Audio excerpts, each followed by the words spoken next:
नमस्कार दोस्तों, मैं वीरू सर आपका स्वागत करता हूं अपने YouTube channel genius coaching Barabanki में। और हम लोग आज जो डिस्कस करने वाले हैं वो एसएससी की एसटी नंबर 130। ठीक है भाई, सभी लोग जुड़ जाओ और चलते हैं हम लोग पहले सवाल की ओर। और देखो अपना पहला सवाल क्या है।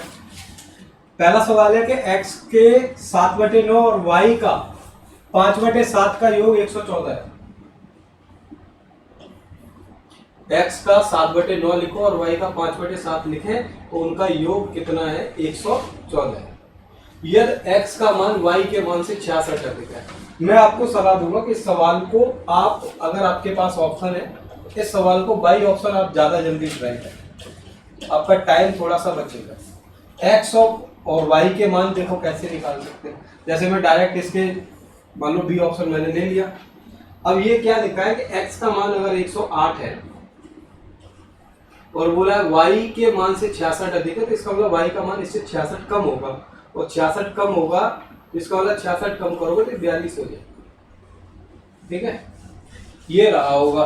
अब देखो, अब चेक क्या करना होता है कि x का 7/9 निकाल लो, y का 5/7 निकाल लो। तो अगर ये 114 के बराबर आ रहा है तो यही तुम्हारा आंसर होगा। 7/9 निकालोगे तो 12 निम्मा 108, 12 सत्ते कितना हो गया? 84। अगर इसका 5/7 निकालोगे तो 6 बार, और ये कितना हो गया? 30। इसका मतलब 114 बन रहा है। इसका मतलब आंसर नंबर कौन सा आने के चांसेस है? बी। अगर वैसे कैलकुलेट करते तो क्या कर रहे होते? तो हम लोग ये बोलते हैं कि x और y का अंतर कितने का है? 66 का। तो x बराबर क्या लिख सकते हैं? y + 66 लिख सकते हैं। x का 7/9 लिखना था, मतलब तुम्हें, तो हमें तो x की वैल्यू चाहिए ना, x की वैल्यू चाहिए। तो हम ये बोल सकते हैं कि y का मान क्या आएगा?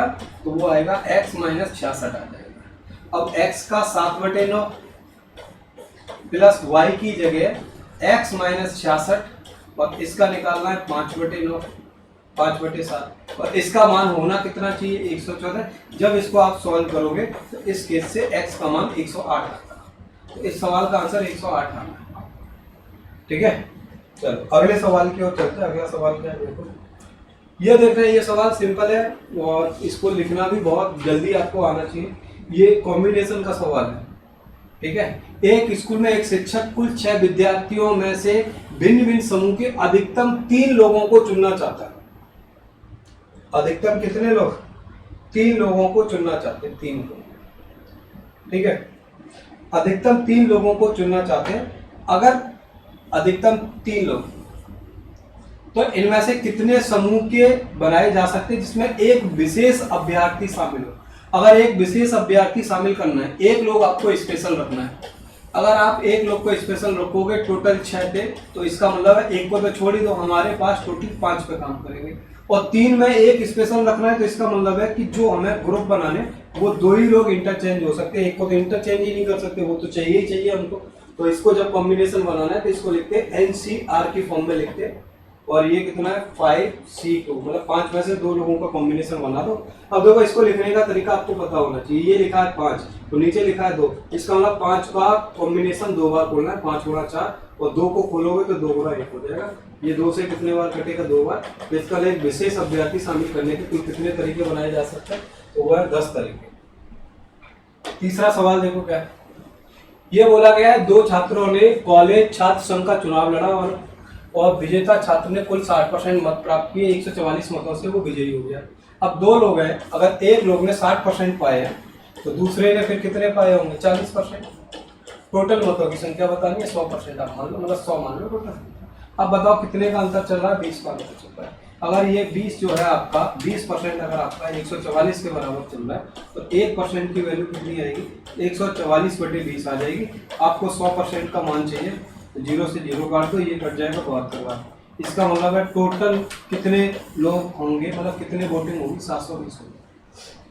ठीक, चौथे सवाल की तरफ चलते। देखो चौथा सवाल क्या है आपका। चौथा सवाल क्या है कि एक परीक्षा में 100 प्रश्न है। ठीक है, ये सवाल ठीक है, आप इसको जरूर आप एक बार देखिएगा।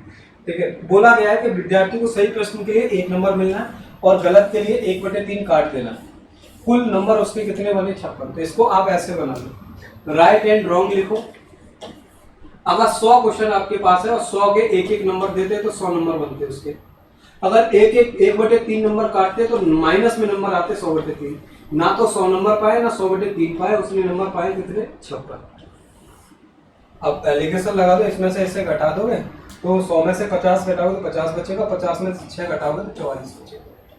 और इसको जोड़ोगे मतलब इन दोनों को घटाओगे तो दोनों आपस में जुड़ जाएंगे, और दोनों अगर आपस में जुड़ेंगे तो 56 में 100 बटे 3 जोड़ोगे तो ये आ जाएगा कितना 36 18 5 15 और 1 16, मतलब 168 प्लस 100 बटे 3 आ जाएगा। कैलकुलेशन के हिसाब से ये देखोगे तो ये आएगा 268 रेशियो, ये 3 इधर पहुंचा दो तो ये आ जाएगा 44 गुणा 3। कट सकता है तो काट दो, ये कट जाएगा तुम्हारा 3 से कट जाएगा, 3 से कितने बार, ये कुछ ऐसे कट रहा होगा 56 और 56 बटे 3, 56 ही अंक पाएगा, ठीक है। 36 18 5 15 और 1 16, ये 268 हो गए, और ये काटोगे तो ये 60, और यहाँ पे कितना आ जाएगा, तो ये 4 से कट रहे थे 6 और 28, ये 4 से कटेगा 11, मतलब इतना रेशियो चलेगा 67 रेशियो। ये वाले नंबर राइट होंगे और ये वाले किससे कैसे होंगे रॉन्ग। सही क्वेश्चनों की संख्या बता रही थी तो 67 इस सवाल का आंसर ना होगा। अगला देखो क्या लिखा है, 72 किलोमीटर प्रति घंटे की चाल से चल रही रेलगाड़ी अपनी दिशा में 9 किलोमीटर प्रति घंटे की चाल से चल रही रेलगाड़ी को देखिए 18 सेकंड में पार कर लेती तो रेलगाड़ी की लंबाई बताओ। देखो इधर, अगर कोई भी ट्रेन अगर किसी व्यक्ति को पार करती तो वो जनरली अपनी लंबाई के बराबर ही दूरी तय करती। अब पहली बात तो दोनों एक ही दिशा में चल रहे हैं तो दोनों की चाल को आप क्या कर दो, घटा दो। अगर 72 में से आप 9 घटाओगे तो ये कितना बचेगा, 9 3 12 63 किलोमीटर पर आवर बचेगा। अब 63 किलोमीटर पर आवर को मीटर पर सेकंड में चेंज करेंगे तो 5 बटे 18 हो गया। कितने सेकंड में तय करना है, 18 सेकंड में, तो 18 का गुणा करा दो, 5 का जैसे ही गुणा कराओगे तो आंसर 315 मीटर इस सवाल का आंसर आएगा। दोनों एक ही दिशा में चल रहे हैं इसलिए घटा दिया और उसके साथ चेंज कर दो, आंसर आ जाएगा। ये देखो क्या है, इस वाले को देखो क्या लिखा है, एक शंक्वाकार बर्तन जिसके अंदर 12 सेंटीमीटर की त्रिज्या और 50 मीटर की ऊंचाई वाले किसी तरल से भरा हुआ, और इस तरल के पदार्थ को एक बेलनाकार बर्तन के अंदर जिसका व्यास मतलब इसकी रेडियस मतलब अर्ध व्यास 10 है उलट दिया जाता है तो बेलन की ऊंचाई होता है। जब भी 3D आकृति होती है और जब भी ऐसी धाता वार्ता देखनी होती है तो इनके वॉल्यूम हमेशा बराबर होते हैं। पहले का वॉल्यूम लिखोगे तो भाई शंकु का आयतन क्या होता है, शंकु का आयतन क्या होता है, शंकु का आयतन होता है, ये रेडियस है, ये हाइट है और ये इसकी ऊंचाई है, तो इसका वॉल्यूम क्या होगा 1/3 पाई r स्क्वायर h होता है। और अगर आप बेलन को देखोगे तो बेलन का आयतन क्या होता है, तो बेलन का आयतन क्या होता है पाई r स्क्वायर h। दोनों को आप इक्वल कर 1/3 पाई और ये r स्क्वायर, तो मतलब रेडियस कितनी है 12, तो 12 गुणा 12, और हाइट कितनी है, तो हाइट आपकी 50 है। दूसरे वाले हिस्से में पाई r स्क्वायर, r कितना 10 गुणा 10, और हाइट कितनी है ये निकालिए। ये देखो पाई से पाई कट गया, देखो 0 से 0 कट गया, और ये 5 से कितने बार कट गया 2 बार, और ये 2 से कितने बार कट गया 6 बार, और ये 3 से ये कितने बार 2 बार। इसकी हाइट आएगी कितनी 24 सेंटीमीटर। 24 इस सवाल का आंसर रहा, ठीक है। अगला देखो 7 नंबर सवाल क्या है आपका, एक आदमी शांत जेल में 4.5 किलोमीटर प्रति घंटे की चाल से चलता है और धारा की विपरीत दिशा में जितना समय लेता है उससे 2 गुना समय धारा की विपरीत दिशा में उतना समय लेता है जितना धारा की दिशा में चलने वाले से 2 गुना है। अगर ऐसा लिखा है तो देखो क्या है, पहले टाइम के रेशियो देखो, धारा की दिशा और धारा की विपरीत दिशा। टाइम का रेशियो क्या है, अगर ये 1 घंटा लेगा तो विपरीत दिशा में 2 घंटे लेगा। जब भी अगर ऐसा कुछ होगा तो टाइम और स्पीड के रेशियो 2 बनने आ जाएंगे, ठीक है। और स्पेशली बोट एंड स्टीम का रेशियो जब भाई निकालना होता है तो दोनों को जोड़ दोगे तो बोट की चाल का रेशियो आ जाएगा, और घटा दोगे तो मतलब धारा की चाल का रेशियो आ जाएगा। अब तुम समझ पा रहे हो, इस 3 की वैल्यू 4.5 है, मतलब 4.5 लिखा है ना, 4 से 1/2 4.5 है। तो बताओ 1 का मान कितना होगा, अगर 3 को 4.5 कहते हो तो 1 का मान तुम्हारा 1.5 आएगा, और 1.5 इस सवाल का आंसर, ठीक है। 8 नंबर सवाल देखो क्या है, 8 नंबर सवाल में क्या बोला है, ये उसका है पार्टनरशिप का सवाल है। ABC 3 लोग हैं, 40,000 48,000 और 64,000 लगा के एक व्यापार आरंभ करते हैं। C एक वर्ष के बाद C अपनी पूंजी वापस ले लेता है और A और B व्यापार जारी रखते हैं, और 2 वर्ष के बाद कुल लाभ कितना होता है 9,000 रुपये होता है। तो आपको बताना है कि बी को लाभ कितना हुआ ये बताना है आपको, ठीक है। पहले तो ये देख लो कि ए, बी और सी ने कितना कितना पैसा लगाया और कितने साल के लिए लगाया। तो एक ने लगाया है, दोनों ने 2 वर्ष तक के लगाया है, सी ने 1 साल बाद वापस निकाल लिया है, ठीक है। तो ऐसा करो, पहले का ABC का देखो, कैपिटल का रेशियो देख लो। पहले ने 40,000 रुपये लगाया, दूसरे ने 48,000 रुपये लगाया, तीसरे ने 64,000 रुपये लगाया। इसने 1 साल के लिए निकाला, 1 साल बाद वापस ले लिया, इसका 2 साल के लिए रहा और इसका भी 2 साल के लिए रहा। अब देखो 3 0 3 0 3 0 ये सब कट गए, ये बचा 40। तो ये 8 से कट जाएगा 5 बार, ये 8 से कटेगा कितने बार, 6 बार, ये 8 से कटेगा 8 बार। तो इनका रेशियो कितना आया, 10 12 और 8 के रेशियो में चलेंगे। और छोटा कर दो और फायदा हो जाएगा, ये 5 ये 6 और ये 4। टोटल रुपए बने कितने, 15। और 15 की वैल्यू कितनी है, 90,000 रुपये के बराबर है ना, 90,000। 1 की वैल्यू कितनी आएगी, 6,000, ठीक है। और 6 की वैल्यू कितनी आएगी, 36,000। 6 की वैल्यू कितनी आएगी, 36,000 इस सवाल का आंसर है, ठीक है। जो ऑप्शन नंबर कौन सा है, 9 नंबर सवाल देख लो। रीता और मीता दोनों के लंच बॉक्स के घनाभ के आकार की लंबाई और चौड़ाई 10% अधिक है और रीता के बॉक्स की मतलब ऊंचाई 20% कम है। तो ऐसा करो, इसको जब बनाना ही है तो लंबाई चौड़ाई ऊंचाई और इनका वॉल्यूम होगा क्या, लंबाई गुणे चौड़ाई गुणे ऊंचाई, ठीक है। रीता की और उसकी बतानी, तो रीता के बॉक्स की लंबाई मीता से है, तो यहाँ पे रीता लिख लो और यहाँ पे मीता लिख लो। इनका वॉल्यूम का रेशियो देखना, तो देखो लंबाई क्या, 10% का मतलब क्या होता है, तो 10% का मतलब 1/10 होता है। 20% का मतलब क्या होता है, तो 1/5 होता है। तुम 10 थे, 1/11 हो गए, तुम 10 थे, लंबाई चौड़ाई में बराबर हुआ है और इसमें कम हुआ है, 5 से कितने 4। देखो ये 2 बार जाए 5 बार जाएगा, ये 2 बार, ये 2 से फिर से 5 बार चला गया। तो ऊपर का गुणनफल 121 है, नीचे का गुणा 125 है, तो दोनों की आयतन का रेशियो 121 अनुपात 125 हो। 10 नंबर सवाल देखो क्या लिखा, 40 व्यक्ति 6 घंटे प्रतिदिन कार्य करके 300 मीटर लंबी दीवार को 12 दिन में बना सकते हैं। तो 30 व्यक्ति 8 घंटे काम करके 200 मीटर लंबी दीवार को कितने दिन में बनाएंगे। तो इसके लिए जब भी अगर ऐसा सवाल आता है तो वर्क बराबर होता है मैन इनटू टाइम, बस इसको यूज करते हैं। कर लो भैया, इसको कैसे यूज करेंगे। देखो काम क्या है, काम है उसके पास ये 300 मीटर लंबी दीवार बनाना। कितने आदमी बना रहे, 40 आदमी, कितने घंटे काम कर रहे, 6 घंटे। कितने दिन में बना पा रहे, 12 दिन में। टाइम है उन सबको एक साथ मेजर करते। अगला क्या है, काम कितना है, 200 मीटर लंबी दीवार बनानी। कितने व्यक्ति है, 30 व्यक्ति है। कितने घंटे काम करना है, 8 घंटे। टाइम आपको मैनेज करना, ठीक है। कैलकुलेट कर दो, देखो 2 0 से 2 0 इनके कैंसिल हो जाएंगे, यहाँ पे भी 1 0 से 1 0 कैंसिल हो जाएगा। देखो ये जो 3 है, ये 3 6 को काट देगा कितने बार, 2 बार। और ये 4 है, इसको ये काट देगा कितने बार, 2 बार। और ये 2 से 2 क्या हो जाएगा, कैंसिल हो जाएगा। अब ये 3 12 को काट देगा कितने बार, 3 12 को काटेगा तो 4 बार। तो इनका जो टाइम जो आना चाहिए था वो आना चाहिए 8 दिन। 8 दिन इस सवाल का आंसर रहा होगा। तो 10वें का आंसर आएगा 8 दिन। 11 नंबर सवाल देख लो, ये देख लो, ये सिंपल है। एक रैखिक समीकरण है, रैखिक समीकरण ऐसे बना, इसको बनाना है अकॉर्डिंगली। ये कोई दिया 3x + 4y बराबर 24। एक दूसरा दिया है P और Q पॉइंट दिया है। P के पॉइंट 2,0, यहाँ P है, ये 2,0 इसके पॉइंट है और Q के 0,3, ये इसका मतलब है ये दूरी 90 डिग्री पे कटी होगी। ये वाली दूरी आपको बताना, क्या बतानी, तो इसको जब भी निकालना हो तो ऐसे लिख लो, √2 का स्क्वायर और जो दूसरा कोऑर्डिनेट है उसका स्क्वायर। तो 2 का स्क्वायर कितना आ गया, 4 आ गया। इसका स्क्वायर 9/4 हो गया। कैलकुलेशन करोगे तो 25/4 आएगा और 25/4 का मतलब 5/2 और 5/2 का मतलब है कितना आएगा, 2.5 इस सवाल का आंसर। तो PQ की लंबाई कितनी होगी, 2.5। दूसरा क्या लिखा है, 2 वृत्तों की त्रिज्याएं ये है और उभयनिष्ठ अनुप्रस्थ स्पर्श रेखा की लंबाई 8 सेंटीमीटर है। तो दोनों वृत्तों के केंद्रों के बीच की दूरी चाहिए। अब देखो ये 2 वृत्त हैं, ये इनके सेंटर है और इनकी ये वाली दूरी हमको चाहिए। ये वाला जो वृत्त आपने उसको 2 कलर से लिखा,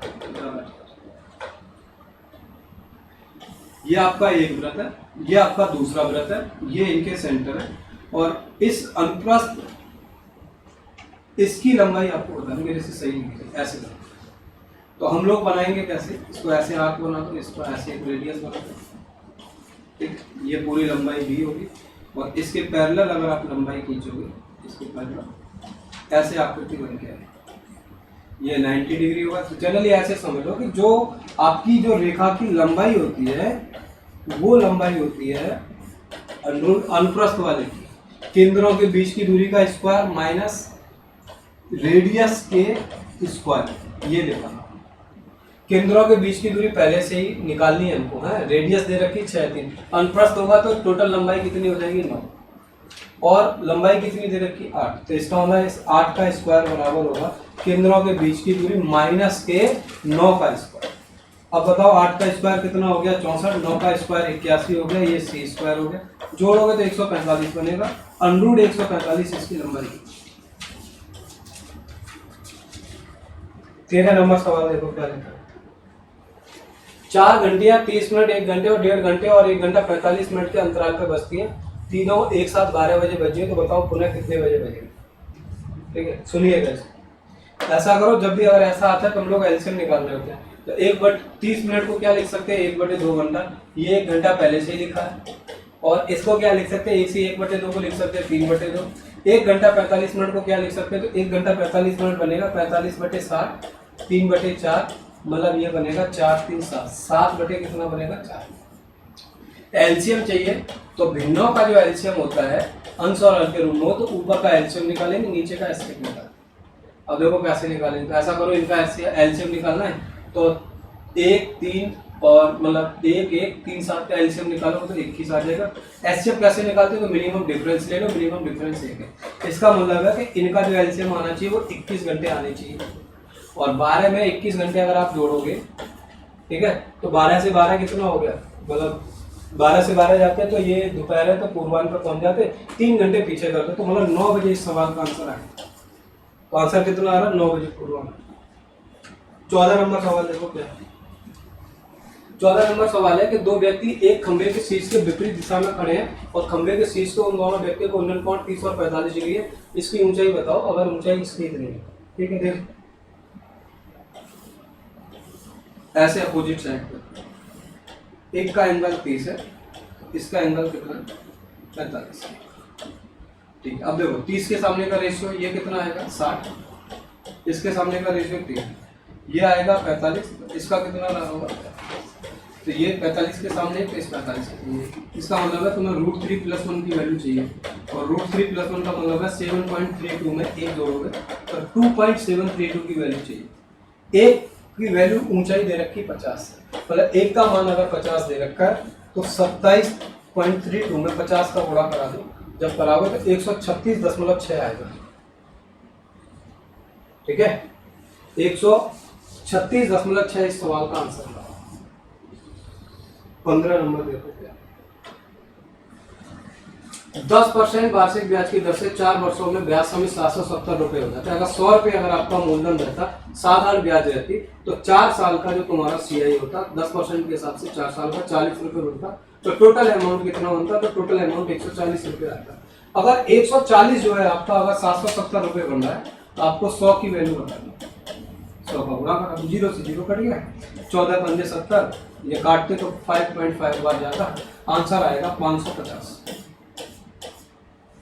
और तुम वैसे भी दिमाग लगा सकते थे, देखो कैसे, अगर ये 11 से कटने वाली टेबल है तो 11 से कटने वाला ही कोई आंसर है, तो 11 से कटने वाला एक ही आंसर है।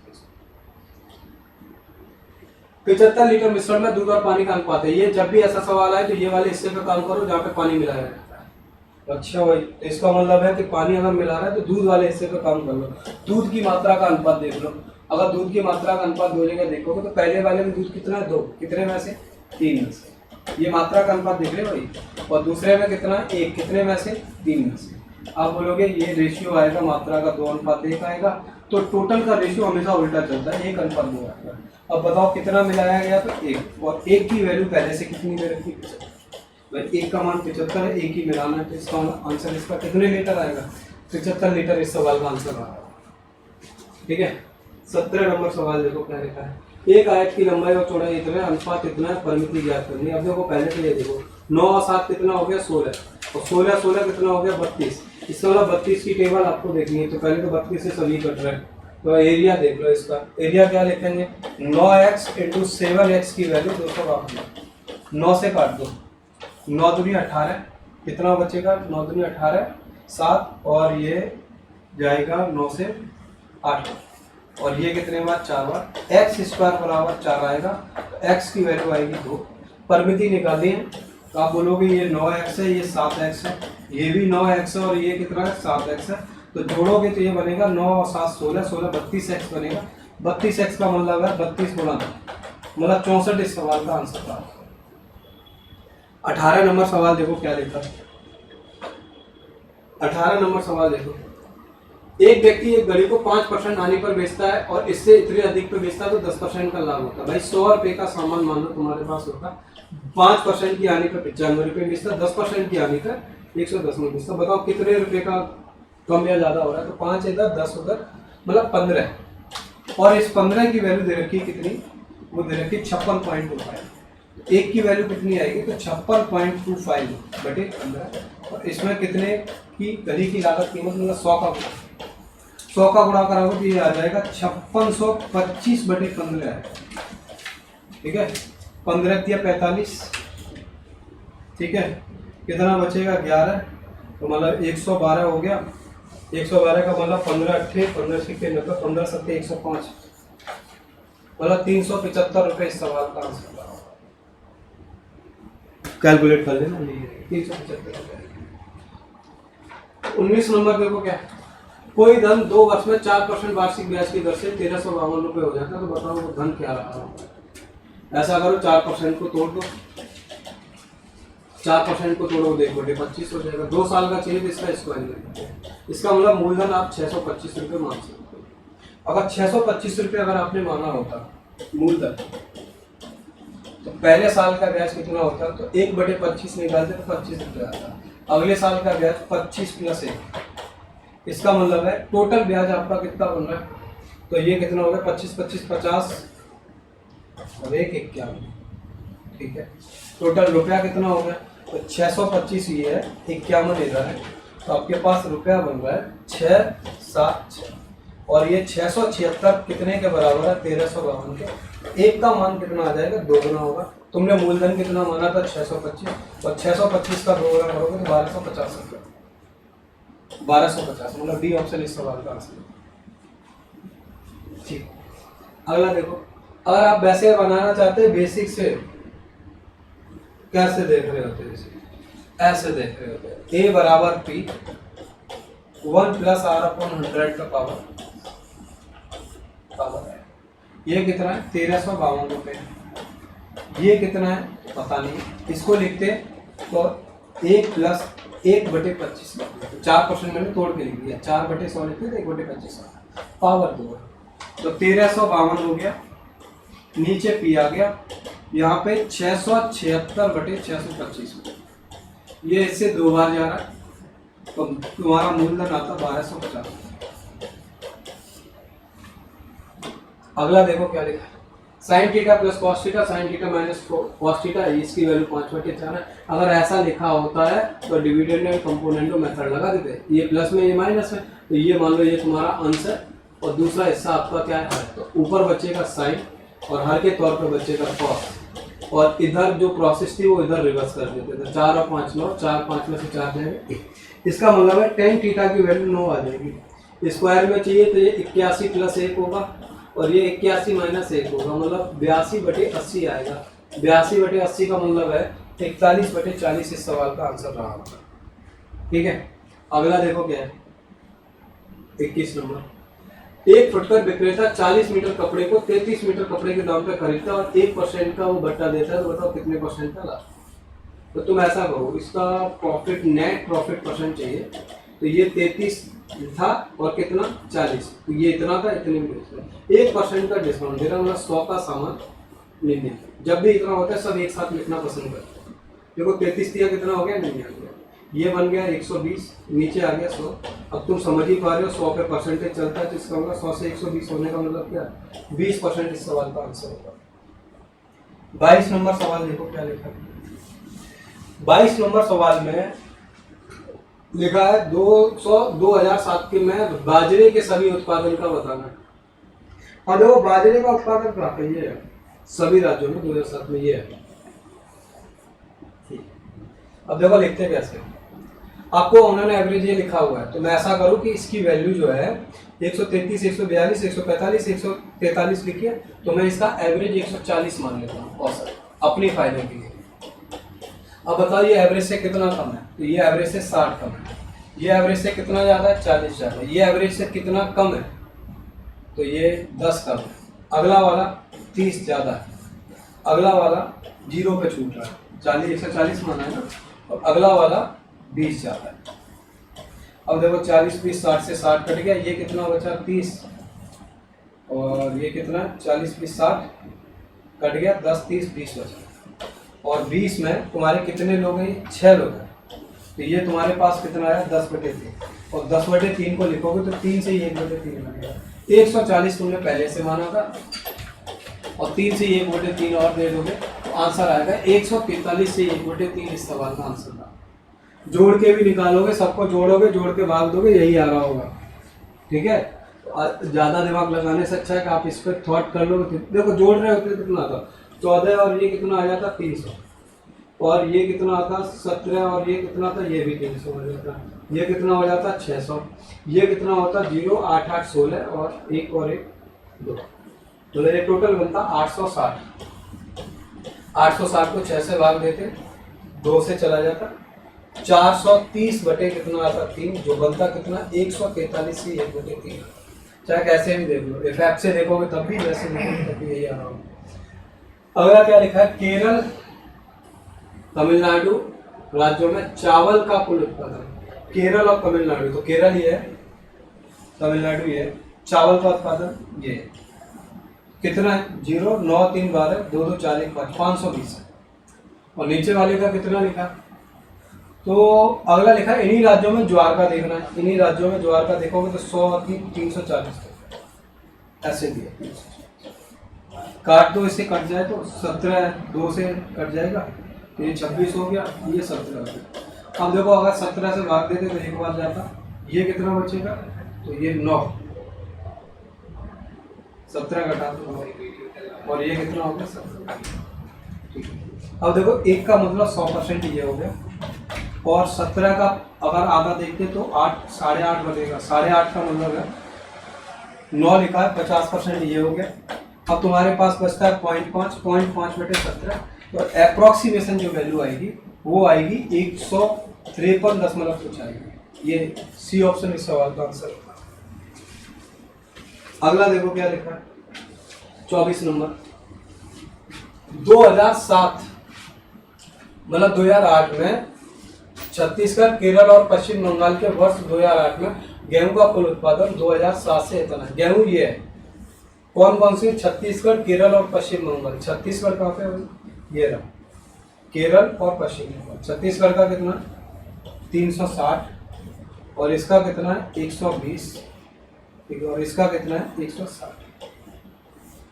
जोड़ लो, ये कितना है 0 6 6 12 और 2 14, ठीक है, और ये कितना है 3 4 और 1 5, सही लिखा है ना। छत्तीसगढ़, केरल और पश्चिम बंगाल। छत्तीसगढ़ 360 है, केरल 120 है, और ये कितना है तो 360। गेहूं का उत्पादन है, हाँ गेहूं का ये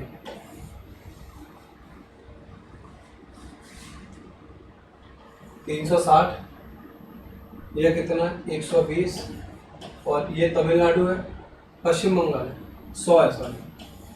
ये देखोगे ये कितना आ रहा था 3, और ये 580 आ रहा है, 1.8% ज़्यादा है। तो आप ऐसा करो 580 तो तुम्हारे पास है ही, और 580 का 1.8% निकालो। ठीक है, ये गुणा करा दो, जब गुणा कराओगे 580 प्लस 10.66 कुछ निकल के आएगा, मतलब 590 के अप्रोक्सीमेशन में आएगा। 590 इस सवाल का आंसर होगा। लास्ट सवाल बचा है इसका, देखो क्या 2007 में उत्तर प्रदेश में कुल खाद्यान्नों का उत्पादन का 85% 85% बेच दिया, तो आप बताओ कुल खाद्यान्न को कितना बेचा गया? 85% बेचा, वही बताना।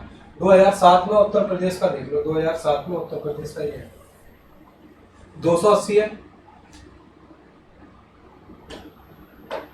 280 है, 220 है, 150 है, 280, 220, 150 और 130। 8 2 10, 10 5 15, 15 और 3 कितना हो गया? 18। और ये कितना है? 2 2 4 और 1 5, 1 6 और 1 7। 780 है। 780 का 85% आप निकालो, 780 का 85% आप निकालोगे, 0 से 0 कट गया, ये 5 से 17 बार, ये 5 से 2 बार, और 2 से ये कितने बार? 2 के 6। अब देखो 6 का 7 में गुणा कराओगे तो 9 बार, 39 बार। ये 9 का 7 में गुणा कराओगे तो लास्ट में 3 आना चाहिए, 3 आने वाला एक ही ऑप्शन है, इसका मतलब है 663 इस सवाल का आंसर है। ठीक है, ठीक है भाई, मिलते हैं नेक्स्ट सेशन में अगली हिस्ट्री के साथ।